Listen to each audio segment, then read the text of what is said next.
ഉത്തമഗീതം 2-ാം അധ്യായം. ഷാരോണിലെ പനിനീർപ്പൂവാണ് ഞാൻ, താഴ്വരകളിലെ ലില്ലിപ്പൂവ്. മണവാളൻ. മുള്ളുകൾക്കിടയിലെ ലില്ലിപ്പൂ പോലെയാണ് കന്യകമാരുടെ ഇടയിൽ എൻ്റെ ഓമന. മണവാട്ടി. വന്യവൃക്ഷങ്ങൾക്കിടയിൽ ആപ്പിൾ മരം പോലെയാണ് യുവാക്കന്മാരുടെ മധ്യത്തിൽ എൻ്റെ പ്രാണപ്രിയൻ. അതിൻ്റെ തണലിൽ ഞാൻ ആനന്ദത്തോടെ ഇരുന്നു. അതിൻ്റെ ഫലം എൻ്റെ നാവിന് മാധുര്യപൂർണമാണ്. വിരുന്നുശാലയിലേക്ക് അവൻ എന്നെ കൂട്ടിക്കൊണ്ടുവന്നു. പ്രേമത്തിൻ്റെ പതാക എനിക്ക് മുകളിൽ പാറി. മുന്തിരിയട തന്ന് എനിക്ക് ശക്തി പകരണമേ.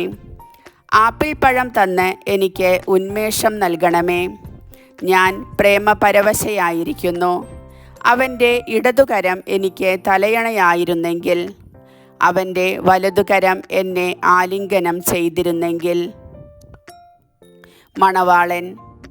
ജെറുസലേം പുത്രിമാരെ, പാടത്തെ ചെറുകലമാനുകളുടെയും പേടമാനുകളുടെയും പേരിൽ ഞാൻ നിങ്ങളോട് കെഞ്ചുന്നു. സമയമാകും മുൻപ് നിങ്ങൾ പ്രേമത്തെ തട്ടിയുണർത്തരുതേ, ഇളക്കിവിടരുതേ. ഗാനം 2. മണവാട്ടി. അതാ എൻ്റെ പ്രിയൻ്റെ സ്വരം. അതാ മലമുകളിലൂടെ കുതിച്ചു ചാടിയും കുന്നുകളിൽ തുള്ളിച്ചാടിയും അവൻ വരുന്നു. എൻ്റെ പ്രിയൻ ചെറുമാനിനെ പോലെയോ കലമാൻ കുട്ടിയെ പോലെയോ ആണ്.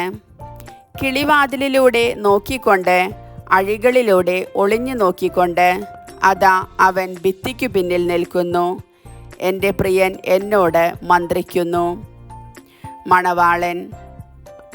എൻ്റെ ഓമനെ, എൻ്റെ സുന്ദരി, എഴുന്നേൽക്കുക, ഇറങ്ങി വരിക. ഇതാ ശിശിരം പോയി മറഞ്ഞു, മഴ മാറിക്കഴിഞ്ഞു, ഭൂമിയിൽ പുഷ്പങ്ങൾ വിരിഞ്ഞു തുടങ്ങി. ഗാനാലാപത്തിൻ്റെ സമയമായി. അരിപ്രാവുകൾ കുറുകുന്നത് നമ്മുടെ നാട്ടിൽ കേട്ടു തുടങ്ങി. അത്തിമരം കായ്ച്ചു തുടങ്ങി. മുന്തിരിവള്ളികൾ പൂത്തുലഞ്ഞ് സുഗന്ധം പരത്തുന്നു. എൻ്റെ ഓമനെ, എൻ്റെ സുന്ദരി, എഴുന്നേൽക്കുക, ഇറങ്ങി വരിക. എൻ്റെ മാടപ്പിറാവേ, പാറയിടുക്കുകളിലും ചെങ്കുത്തായ മലയോരത്തിലെ പൊത്തുകളിലും ജീവിക്കുന്ന നിൻ്റെ മുഖം ഞാനൊന്ന് കാണട്ടെ. ഞാൻ നിൻ്റെ സ്വരമൊന്ന് കേൾക്കട്ടെ. നിൻ്റെ സ്വരം മധുരമാണ്, നിൻ്റെ മുഖം മനോഹരമാണ്. തോഴിമാർ. മുന്തിരിത്തോട്ടം നശിപ്പിക്കുന്ന കുറുക്കന്മാരെ, ആ ചെറു കുറുക്കന്മാരെ പിടികൂടുക. നമ്മുടെ മുന്തിരിത്തോപ്പ് പൂത്തുലയുന്നു. മണവാട്ടി. എൻ്റെ ആത്മനാഥൻ എൻ്റേതാണ്, ഞാൻ അവൻ്റേതും. അവൻ തൻ്റെ ആട്ടിൻപറ്റത്തെ ലില്ലികൾക്കിടയിൽ മേയ്ക്കുന്നു. വെയിലാറി നിഴലുകൾ നീളും മുൻപേ എൻ്റെ പ്രിയനെ വരുക. ദുർഘട പർവ്വതങ്ങളിലെ ചെറുമാനിനെ പോലെയോ കലമാൻ കുട്ടിയെ പോലെയോ ആയിരിക്കുക. കർത്താവിൻ്റെ വചനം.